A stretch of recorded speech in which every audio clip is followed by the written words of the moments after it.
Good afternoon. My name is Alexander Rueda Velandia, and we are doing this small recording because we are going to be talking to the teacher Jennifer, who was invited today to talk about a special topic that is related to culture. Before that, teacher Jennifer, please tell us something about you, your experience as English teacher, and different things you want to share with us. Okay, thank you so much for inviting me. I've been teaching for kind of long time, let's say. I've been an English teacher in different institutions, schools, and I'm currently working with kids from 7 years on and adolescents.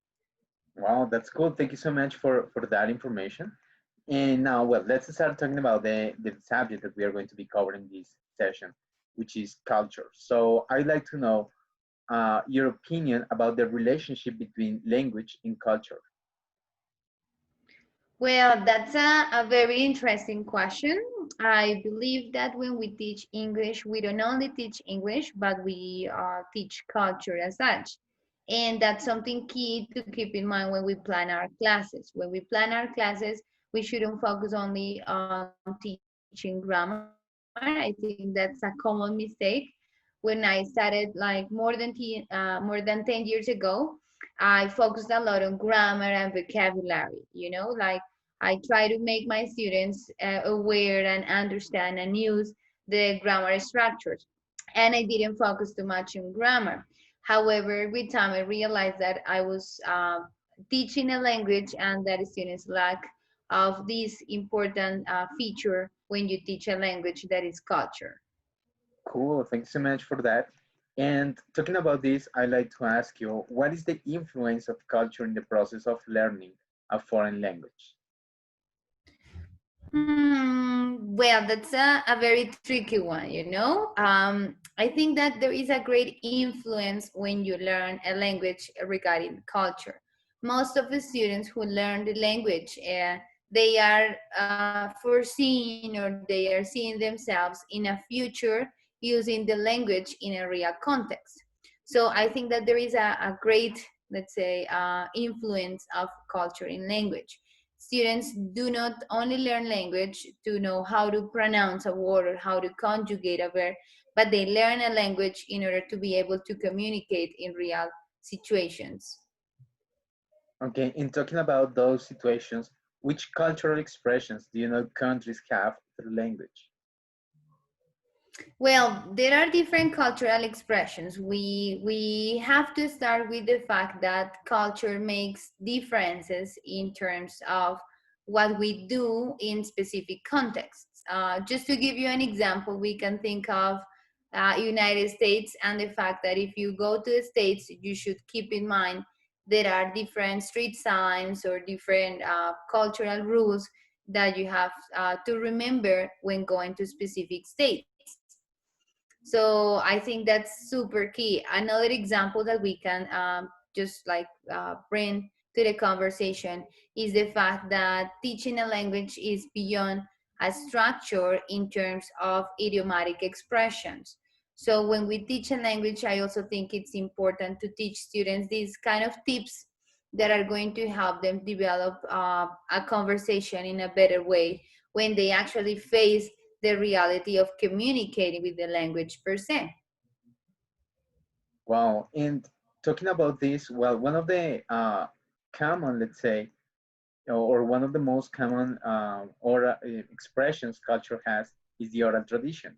So I'd like to ask you if you consider the oral tradition as something important in our country, and if so, why? Well, it is really important indeed, and because we basically use oral tradition to communicate and to connect with our previous, let's say, population or with our history. So I believe it's key to teach culture through oral tradition, not only in our country, but also in other countries and in other cultures. So we have a very special link and a very special connection with oral tradition because this is the way we have learned different stories and we have learned basically about our history. So as for me, I try to include some, as I mentioned, some cultural tips in terms of how to behave if you go to a foreign, I mean, to another country, or if you travel abroad. And I also like to include this kind of messages, or this kind of ideas that come from oral tradition, like to know what the stories behind our reality and our nowadays life are. Wow. So under the frame of your perspective, I like to know if you consider that we teach language using culture, or do we teach culture using language? Hmm. I believe more in the second one. I believe we teach culture through language.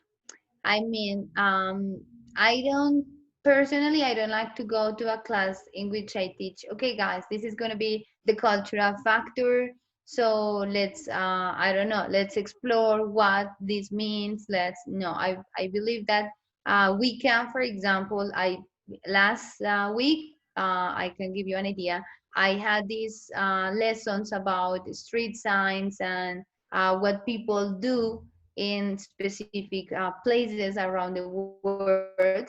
We actually watched a video about Florence in Italy and the way they use street signs to communicate. But I didn't say, okay, we're going to be exploring these signs, what they mean, and but I basically taught students how to use modals in order to, be or communicate their ideas, convey meaning in context in which they would have different perspectives according to the place and according to the culture. So I made students realize about these cultural differences, not telling them, hey, these are the differences, but basically guiding them through, to draw their own conclusions based on what we watched and what we explored in the lesson through grammar and through language. So all in all, I could say that it's better to teach culture through language. Wow, cool. Thank you so much for that. And I think, or I can perceive that culture is an important component in your classes. However, what about the strategies you use in your classes? I mean, do you take into account culture in the strategies you use in your classes? And if so, can you give us some examples? Sure, I try to keep in mind this cultural component in my classes. And a way I do it is, for example, to see how people use, or for example, just to have a closer idea, how in the United States people use certain expressions to communicate specific things, and how people react. It's not the same thing. We react here in Colombia as the same way they react there. The kind of jokes they have are also different. The way or the expressions that we use to show surprise are different. So basically, that's something that I make my students realize. Last class, we also had kind of a discussion of how in the United States they answer or they reply to a thank you with uh-huh. When you go to States, you're gonna see that people say, okay, thank you, and they tend to say uh-huh to reply to you. But I told them, okay, what about Colombia? Do we usually say thank you, uh-huh? No, not really. We usually say you're welcome, or we use other expressions. So it's important to say, okay, here, if we communicate with this language, we should use or we should resort to these specific expressions. But if you go to States, you might find some cultural differences in the way they reply to a thank you, for example. Okay, I really appreciate the time, teacher Jennifer, and all the insights you just gave us in regards culture and the importance of this item or component in our English classes. So I just did this small recording for the university. This was an important job that we are going to be covering in our university subjects. And once again, I want to thank you for your time. Okay, All right, my pleasure. thank you so much for your time. Goodbye. Bye bye.